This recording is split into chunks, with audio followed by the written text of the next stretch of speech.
Okay, what I'm going to do today is race through block 2, and so I'm going to try to give you a video to help you to move along through the different blocks as we're moving. Okay, so if we jump across here to our website, remember to log in to the CTC website, and then to access this you're going to go to block 2, and then just simply click on what is the CTC board. So we've covered this already. The CTC board is an Arduino. Remember, it's got a microprocessor on board which does the processing, and you can upload programs to this board, which means that the board is able to become somewhat intelligent, where you're able to program it to do different things. Remember, the boards have got labels that for each of the different ports on them, and these ports allow you to connect different devices. Okay, so on the top here you can see we've got our digital ports. Okay, digital ports are either on or off, and there's 13 of them there, and you can see at the top there's a ground. Remember, whenever you make a circuit you need to go from a positive port or from a port producing power that's either turned on or off or high or low, and then you also need to go back to the board through a ground port. Okay, and you can see along the bottom here there's some analog ports and there's also some ground ports. Now you've also got voltage ports, so where things need power. So for example, if you're using an ultrasonic sensor or something similar to that, then you will need to have voltage supplied to that as well. So we've also got a couple of voltage ports here that are available to us. Okay, we did yesterday our blink program where you can make the onboard LED blink, and then we were starting to go through the process of showing this, where you can actually plug an LED into the board. And so you can see I've run from my port here on the side, so from port number 13, you can see they're also labelled along the side of the education shield. So from port 13 I've gone into my breadboard, then I've taken that current through a resistor. Now we need a resistor in line so we don't damage the LED, because they can only take a certain amount of current. Then I've got across to the other side of the breadboard. You can see I've got a nice little bend here in the positive leg of the LED. Try not to damage them. Get a nice neat little bend in there. And then I've come out of the negative and into the ground port. Now our aim today is to actually get a number of LEDs running along this board. Because this row here is now grounded, what we can actually do is we don't have to go back to the board each time to find ground.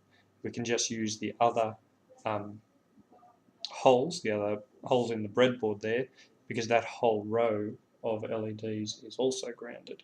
Sorry, that whole row of holes is also grounded. And so if you need more ground pins, even though you're limited to 3 ground pins on the board, every one of those holes is now grounded, and so it means we can use those as our ground pin. Alright, so if we go back to our code, we did our blink yesterday, and I asked you to have a look and see if you could actually make multiple LEDs blink. Remember that you can also power the board independently. So once you've got the program on the board, it's installed, it's saved in this board, and so then we can just use the power plug in order to actually power this program and run it independently of a computer. Okay, so moving on. So here we talk about digital signals versus analog signals. Right, you can see that here it's describing the on and the off as a 1 and a 0, and so a digital signal can be something like this. Okay, a high signal for an input button could be the button being pressed, and the low signal for an input button could be the button not being pressed. Whereas with an LED, the high signal in digital would be on and the low signal would be off. And so that means that computers can relate to button presses and can relate to things being turned on or off. That means that we can count, and you'll remember from IST we've already learned how to count, where we've counted on our fingers, and you can count up to 31 just using the 5 digits of your fingers and having them in different combinations. And so if everything is turned off, you can see 0, whereas if the 1 row is turned on, then that would equate to 1. And in binary, if you wanted to write the number or save the number 2, then you would just simply turn on the digit that represents the 2. So you'd have here in the 1 column just the 1. And if you wanted to make 3, then you'd need the 2 and the 1, and you'd end up with the value being 3 stored, and so on all the way through. And you can see that that makes a nice sequence for you, where in our first column, every second time you use it, the 1 is turned on or off. In our second column, we've got 2 each time, and in our third column, 4 each time. And so that makes a pattern where you can count through binary numbers. Now those binary numbers can be used for different things. So we can make something blink, and we did this project where you've made the onboard LED blink. Let's keep going through. You'll remember that here we've learnt the commands pin mode, which is making the pin either an input or an output device, and then you write to that pin number either a high or a low, and we also learnt the delay command.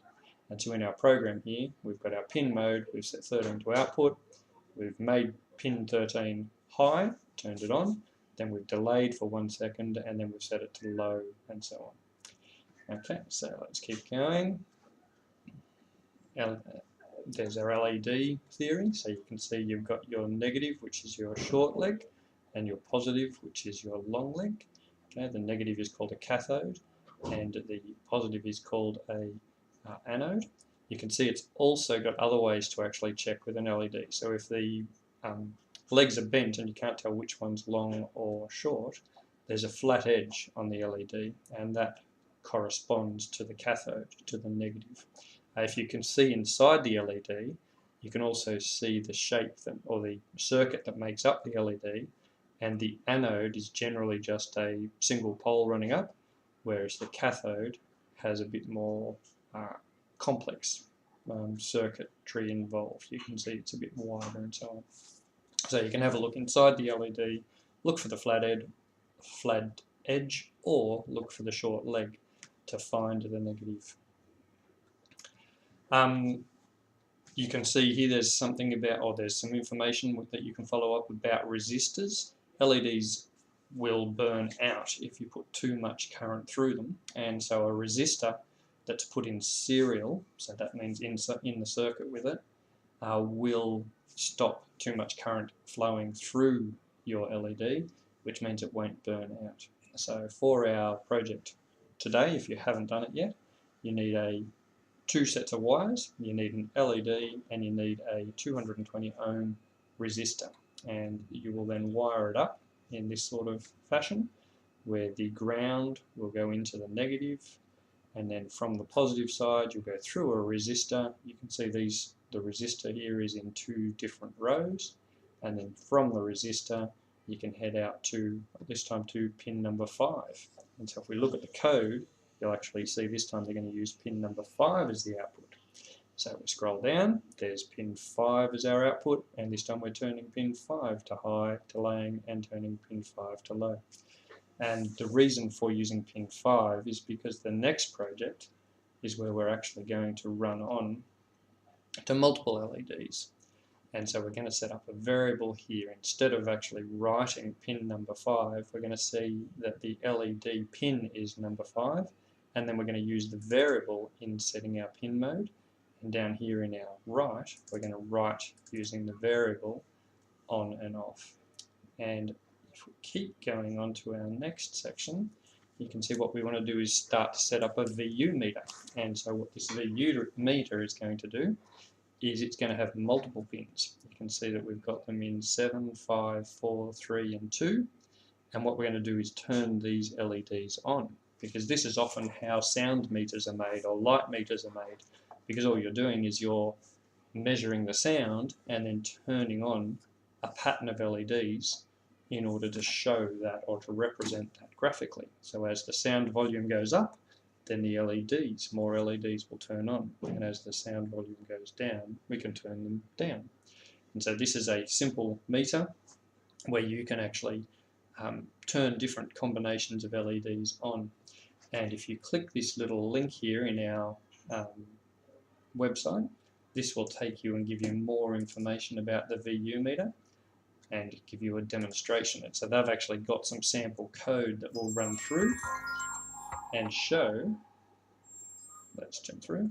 You can see the LEDs are turning on in different patterns, different combinations, like a Christmas tree light or Christmas lights. And so that way you can code these to do different things just by adding different combinations of LEDs in there. This page here, the VU meter page, will run through the fact you need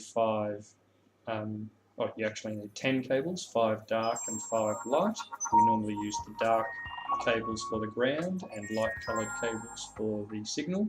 5 LEDs, 5 resistors, and then it will demonstrate the process of actually wiring them up, connecting them all together, and then at the very bottom you can download some sample code here, copy that into your project, or just get it in for examples, Education Shield, Help VU meter, and in there's some code that you can then change and modify in order to make your VU meter run some different patterns. Alright, so give that a go and get to that point. In my next video we will have a look at some sound, and instead of turning on LEDs we'll turn on and off some buzzers.